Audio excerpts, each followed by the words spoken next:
السلام عليكم ورحمة الله وبركاته، ازيكم يا حبايب عاملين ايه؟ يا رب كلكم تكونوا بخير. عندك ربع كيلو لحمة وحبايتين بطاطس ومش عارفة هتعملي بيهم ايه؟ تعالي هنشوف النهاردة هنعمل أكلة جميلة واقتصادية وهتعجبك وهتعجب الأولاد كمان جدا جدا. يلا بينا بقى هنشوف هنعمل ايه النهاردة. أول حاجة هنصلي على النبي، اللهم صل وسلم وبارك على سيدنا محمد عليه أفضل الصلاة والسلام. أنا معايا هنا ربع كيلو لحمة وبشرت بصلاية كبيرة كده وعصرتها من المية بتاعتها، وبعدين ضفتها على ربع كيلو اللحمة، وضفت كمان ملح وفلفل، وحطيت بقسماط من اللي هو الفيجيتار ده، وكمان ربع معلقة صغيرة من البيكنج باودر، وكمان معلقة صغيرة من بهارات اللحمة. ممكن تستغني عنها عادي، مفيش أي مشكلة. هاجم بقى بإيديا كده لحد ما الخليط كله مع بعضه كده يختلط ببعضه وتبقى عجينة لحمة محترمة. معايا هنا مية البصل أنا كنت عصراها خليتها على جنب، وأكور اللحمة كور صغيرة كده يعني زي الليمونة، قد الليمونة الصغيرة كده، وأحط إيدي في مية البصل وأقوم عاملة الكور الصغيرة دي. فايدة بقى مية البصل هنا بتدي طعم طبعا جميل، وكمان ما بتخليش اللحمة تلزق في إيدك. هخلص بقى الكمية اللي معايا كلها كده، هتعمل لي يعني حوالي تقريبا 10 كور تقريبا، أنا ما عدتهمش، 10 أو 11 كورة ما عدتهمش. وبعد كده هجيب مقلاية بقى، بس هي يعني الأكلة تكفي فردين أو 3. هجيب بقى مقلاية كده واحط فيها معلقة زيت ومكعب زبدة، وهجيب بقى الكفتة كده، الكور بتاع الكفتة دي، واقوم عاملاها في الدقيق كده وانفضها من الدقيق وانزل بقى بيها في الزبدة كده.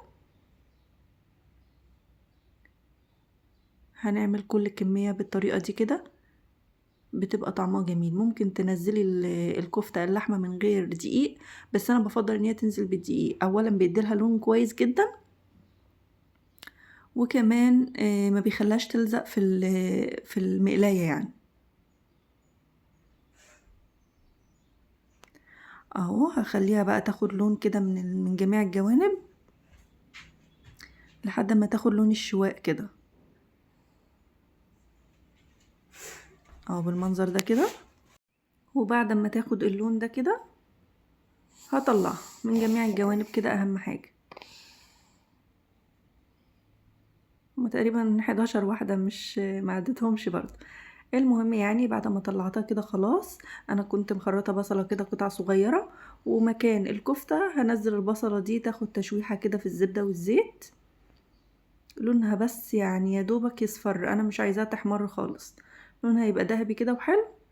طبعا بما ان الطماطم غالية احنا ما جبناش طماطم وكل العالم العربي ما بيجيبش طماطم الايام دي بسبب ان هي غالية شوية، فانا استعملت صلصة، حطيت معلقة صلصة وبس واكتفيت على كده، وهزودها مية وخلاص عشان اعمل الصلصة بتاعة الكفتة.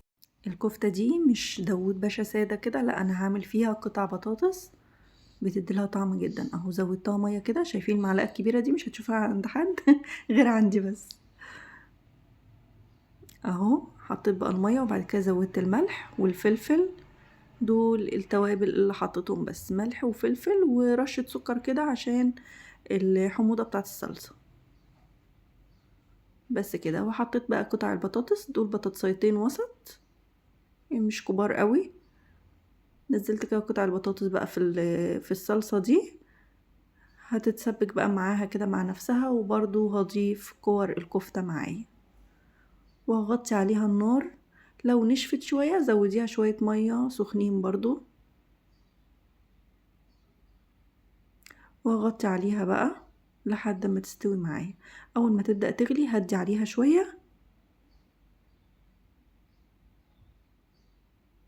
اهو هنا كده اهو، انا في المرحلة دي على فكرة زودت لها شوية مية وسبتها برضو 5 دقايق، وبعد كده ضفتها بقى في الطاجن ده صغير على فكرة مش كبير، وكنت هنا مشغلة الفرن عشان ادخلها تحت الشواية شوية. لو انت عايزاها تتشمع شوية على الفرن، على ارضية الفرن كده، يا دوبك حطيها ربع ساعة بعد كده شغلها الشواية، انما انا شغلت الشواية على طول. وزي ما انت شايفة كده بقى المنظر جميل جدا، وطعمها والله بجد مش قادرة اقولك خرافة، طعمها جميل جدا وأكلة في السريع وفي الإنجاز، وبربع كيلو لحمة بس. اهو عملت معاه رز بشعرية جميلة جميلة ودايبة وجميلة جدا.